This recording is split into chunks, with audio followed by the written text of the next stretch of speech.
విజయ్ దేవరకొండ నటించిన 'కింగ్డమ్' సినిమాలో అతని లుక్ చాలా డిఫరెంట్‌గా ఉంది. అటు గుండుతో కాకుండా, ఇటు పూర్తిగా జుట్టుతో కాకుండా విజయ్ కనిపిస్తున్నాడు. పైన 1 ఇంచ్ జుట్టు అంటే దాదాపు బాల్డ్ లుక్ అన్నమాట. కింద గడ్డం మాత్రం గట్టిగానే ఉంటుంది.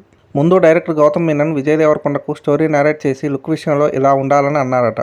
నీకెందుకు నా ఫుల్ కోఆపరేషన్ నీకే అన్నాడట విజయ్ దేవరకొండ. అలా తాను కోరుకున్న లుక్ వచ్చే వరకు విజయ్ జుట్టును లేయర్స్ లాగా ట్రిమ్ చేస్తూ వచ్చాడట. ఫైనల్ గా బాల్డ్ లుక్ లో విజయ్ ని ఫైనల్ చేశాడట గౌతమ్. సినిమా కథకు ఆ లుక్ చాలా రిలేటబుల్. అందుకే విజయ్ లుక్ విషయంలో గౌతమ్ పట్టుబట్టి మరీ ఆ బాల్డ్ లుక్ చేయించాడు. ఇక క్యారెక్టర్ కోసం ఎలాంటి రిస్క్ అయినా తీసుకునే వారిని జస్ట్ జుట్టు ఒక లెక్క అని విజయ్ పూర్తిగా కింగ్డమ్ హీరో లుక్ కి ట్రాన్స్ఫర్ అయ్యాడు. విజయ్ ఈ లుక్ నిజంగానే ఫ్యాన్స్ ని సర్ప్రైజ్ చేసింది. టీజర్ తో విజయ్ కింగ్డమ్ పై అంచనాలు పెరిగాయి. ఇక ప్రమోషన్స్ ఎంత బాగా చేస్తే అంత రీచ్ ఉంటుంది. సితార నాగవంశి మాత్రం ఈ సినిమా చూశాక జెర్సీ తీసిన గౌతమేనా ఈ సినిమా తీసింది అనేలా ఆడియన్స్ షాక్ అవుతారని చెప్పాడు. విజయ్ దేవరకొండ స్టామినాకు పర్ఫెక్ట్ బొమ్మ కింగ్డమ్ అన్నాడు నాగవంశి. కింగ్డమ్ సినిమాకు అనిరుద్ మ్యూజిక్ కూడా మరో హైలైట్ అయ్యేలా ఉంది.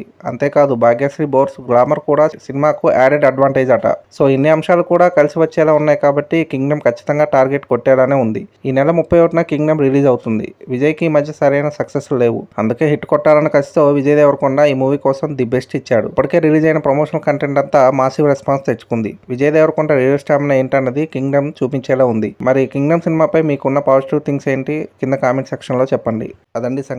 ఇలాంటి ఇంట్రెస్టింగ్ విషయాలు మరెన్నో తెలుసుకోవడానికి మా ఛానల్ని సబ్స్క్రైబ్ చేసుకోండి. మా వీడియోస్కి లైక్ చేసి పక్కనే ఉన్న బెల్ ఐకాన్ క్లిక్ చేయడంతో మా వీడియోస్ మీకు నోటిఫికేషన్ రూపంలో వస్తాయి.